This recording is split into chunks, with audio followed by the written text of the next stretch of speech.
ఎందుకంటే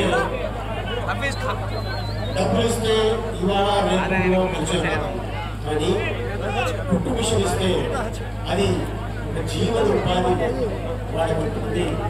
అందుకోసం ఈ కుట్టు మిషన్ ఇస్తున్నాను. ఇంకోటి ఏంటంటే ఈరోజు రావడానికి కారణం మా తండ్రి దర్జీ టైలర్. ఆ కుటుంబం నుంచి వచ్చిన నేను మిషన్లు పంచబడుతున్నాను అనగానే చాలా ఆనందం వేసింది.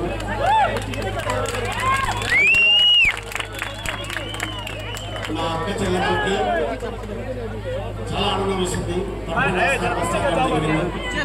అలాగే మరి ఇందాక మేడం చెప్పారు పూరి జగన్నాథ్ గారికి నేనేదో చేయించాలని. కానీ చాలా బాగుంటే నేను చాలా ఆనందిస్తాను. అయితే అప్పుడు బంగారం రేటు తక్కువ ఉండేది కాబట్టి ఇచ్చాము. ఇప్పుడు బంగారం కొనే పరిస్థితి లేదు. అది వెళ్ళి పండు మీద వచ్చింది, జీవనంలో రేట్లేదు అది. సో అంతేగా, ఎందుకంటే చాలా మంది దగ్గర డబ్బు ఉంటుంది కానీ కొంతమంది దగ్గర మనసు, అట్లాంటి మనసు దీని దగ్గర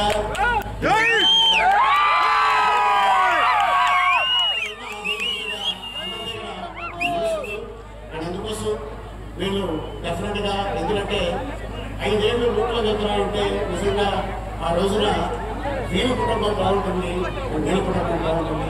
ఏదైనా ఒక సమస్య ఉంది అంటే నేను తప్పకుండా ప్రభుత్వంతో మాట్లాడి నేను చేస్తాను. నేను చూసుకుంటాను. అలాగే వసీం కానీ మస్తాన్ కానీ తప్పకుండా మీరందరూ సహకారం ఉంటుంది, మీ అందరూ సహకారం ఉంటుంది. And thank you so much. ఇంత ప్రేమ అభిమానం చూపిస్తున్నందుకు మీ అందరికీ మరొకసారి ధన్యవాదాలు చెప్పుకుంటూ సెలవు తీసుకుంటాను. Thank you. చరిత్ర సృష్టించినోడు ఇప్పుడు ఆ చరిత్రని తిరగరాయబోతున్నాడు. అబద్ధాల గోడల్ని బద్దలు కొట్టి నిజాలను రాగా మీ ముందుంచబోతున్నాడు.